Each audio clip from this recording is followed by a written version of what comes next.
Hey, I'm Gina. Welcome to the Oh, There's More podcast, a space to get real and go deep. No more just checking the boxes and going through the motions. It's time to live out the beautiful life that God has written for you. On today's episode, we'll talk about what lamenting actually is and how it can play a big role in our journey to healing.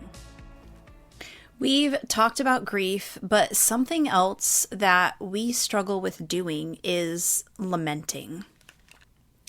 And in case you're not familiar with what that word is, dictionary.com labels it as a verb, so an action word. And the definition is expressing one's deep grief or expressing regret or disappointment over something considered unsatisfactory, unreasonable, or unfair. And what's funny is one of the synonyms for lamenting is to complain about. And that right there, I'm sure, is something that triggers some of you.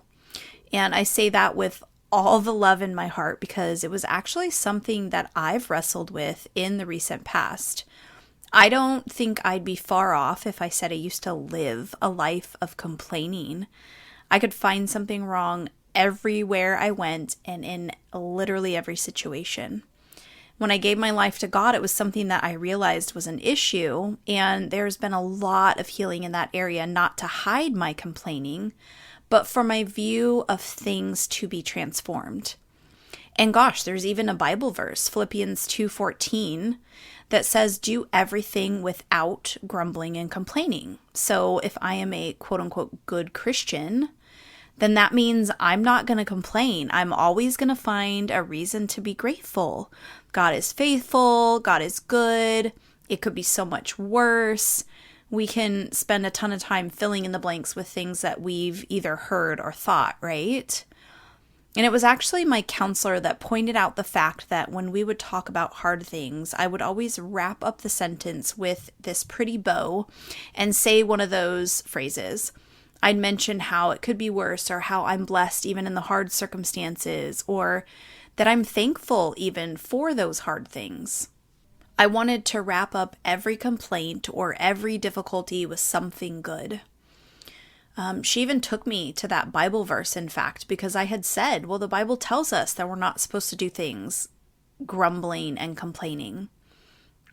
So she pulled out her Bible and proceeded to read that verse, and then she went over to the book of Lamentations and just read one of them to me out loud. And what's interesting is that there's actually a blueprint, if you will, for lamenting within that book, as well as some of the Psalms. If you go read them for yourself, you'll see, oh wow, this definitely sounds like complaining to me. And that shouldn't have come as a surprise to me, but there are so many things that are hidden in plain sight, so to speak, and this was one of them. God has given us a way to process through these places of grief, regret, disappointment, dashed hopes and dreams. And if He's given us a way to do that, then it means that we're supposed to do it. Not in a rule-based way, but it's given to us as a gift so that we can find healing and we don't continue to walk through this life with new unhealed wounds that hang around and fester. There are so many places and so many things where we're going to continue to get hurt and disappointed and even let down. The thing about this healing journey is that we are addressing the really deep stuff, the root of things, so that we can have a better foundation as we continue forward. But that doesn't mean that we're not going to face grief and wounds in the future. It just simply means that now we'll be equipped and we'll know how to better handle it and work through it. The true purpose behind lamenting isn't just to complain. It's to get closer to God, and in order to do that, we have to be honest with Him. Maybe for you, getting honest with God is something that you have felt like you couldn't do. Telling God, I'm really mad right now, may make you feel like, oh my goodness, I could never say that to God. But I just want to propose something to you that has really helped me in the process. Just because I don't say it out loud or journal it in a notebook or pray it in a silent prayer doesn't mean that it isn't there, and it doesn't mean that God doesn't already know. Yeah, I'm going to let that sink in for just a second. God already knows. In fact, He knows those things that we're thinking and feeling even better than we do, sometimes before we do, including those thoughts of being angry or disappointed how things have turned out. God already knows. So keeping them from God isn't actually a thing. It's more like pretending, and the only one who we're attempting to fool is ourselves. So you can start to see how this all just doesn't work too well, right? Just like God knows our hearts and our thoughts, so does our body. Just because we don't address them or face them and process them does not make them non-existent. It simply makes them like the elephant in the room. I hope that doesn't date me too much, but I don't know of a new saying for that one, ladies. And that can lead to not only heart issues and issues with our thinking, but it can also lead to health issues. Because our body is in this hyper alert state, right? That fight or flight. And our cortisol levels are elevated for extended periods of time. This isn't natural, and it leads to consequences in our bodies and a ripple effect into every facet of our lives. I guess because God thought it was time to address this part of my life, He showed up to get my attention. And this is just kind of how things go for me. So I went to that appointment with my counselor, and she brought up lamenting.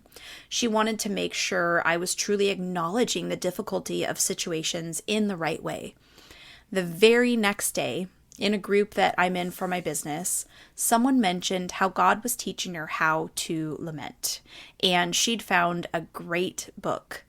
The funny thing is that God said that word to me probably a week prior, and I wrote it down in my journal, as I often do when I keep hearing or seeing something. There are these themes that will start to show up, whether it's a topic or a Bible verse or even just a word. And it's not always clear right away if it's just for me or if it's something He wants me to pray about or if it's even to share with others.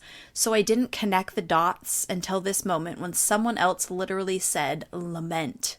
It's not a word that you just walk around hearing all day, at least I don't, especially not in entrepreneurial circles. But God will reach us wherever He wants to, and that's such a beautiful thing. So He was telling me that I needed to learn what lamenting was and how to do it. I asked this person for the name of the book, and it just so happened to be free on Audible. So I added it to my library, and I started listening the next time I had a bit of a commute. I got 2 chapters in, and I had to stop because it's one of those books with so much gold that I needed to highlight everything in a physical book. Yes, I'm someone who writes some books. Don't come for me. And I can do an Audible book if it's something that I don't really need to ponder and let soak in. But this was packed with so much goodness that I had to stop listening and get a physical copy. So I'm sure that you're on the edge of your seat wanting to know what book it is, right? It's called Dark Clouds, Deep Mercy, Discovering the Grace of Lament. And here is the summary. Lament is how you live between the poles of a hard life and trusting God's goodness. Lament is how we bring our sorrow to God, but it is a neglected dimension of the Christian life for many Christians today.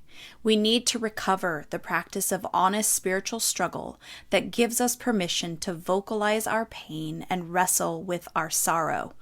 Whew, that is powerful.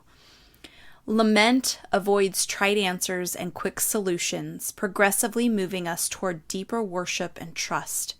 Exploring how the Bible, through the Psalms of Lament and the Book of Lamentations, gives voice to our pain. This book invites us to grieve, struggle, and tap into the rich reservoir of grace and mercy God offers in the darkest moments of our lives. I'm not joking when I say that this is powerful. It's no wonder it's something almost hidden in plain sight from us. And we're made to feel shame about it if we aren't just all sunshine and rainbows. I can't even put into words the way that lamenting and grieving has changed my life. Right now, I'm just seeing this backpack that is so heavy because every time something happens, the person picks it up, reaches around, and stuffs it in that backpack. They don't feel like they have permission to be honest about how they feel, let alone process through it, and so it becomes another heavy stone that they carry around. Now, imagine if that same person were to instead look at that heavy stone and yell at it, or ugly cry tears and snot all over it, or smash it, tell it how disappointed they were, whatever they were feeling led to do and say they did and said, and then the stone got set back down and they kept walking. This is the place that I pray that every one of us is able to get to, that we can acknowledge, identify, and process through the tough things so that they don't become heavy burdens that we carry around with us every single day.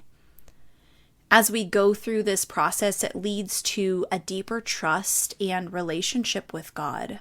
Have you ever had those friendships that just stand the test of time? They're the ones that you've had conflict in and came out on the other side stronger together. They're the ones where you can be yourself and be honest, even if what you're sharing is ugly and hard.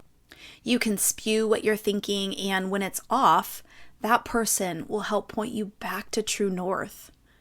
So, in another hidden in plain sight aha moment, of course, lament would bring us closer to God and both strengthen and deepen that relationship. When that foundation is built up, there's a ripple effect into every other part of our lives.